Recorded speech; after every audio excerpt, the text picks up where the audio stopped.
The Madeline Soto case is one that truly haunts me, as a parent and as a human being. Maddie was let down by so many, but it's her mother that bothers me the most. Stephen Stearns, we know, is the devil himself, but let's talk about Jenn Soto. How is it possible that she was so oblivious, as she calls it, to everything going on under her roof? She couldn't have been medicated all the time. Such horrific things going on right under her nose, there would have been signs. I don't buy her story one bit. She knew and is probably just as guilty as Stephen in this whole thing. Many of you have probably already seen her interviews going around on YouTube. In this interview, Jenn is interviewed alone, and police really call her out. Firstly, she recounts the events leading up to Madeline Soto's disappearance, and what happened in the days afterward.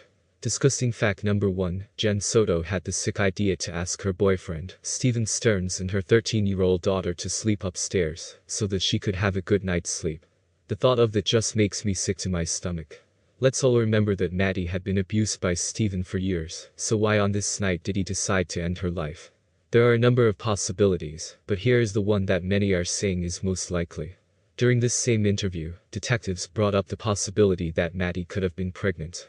Jenn actually said that questioning the previous night led her to believe that Maddie was pregnant because she was asked questions about Maddie's period.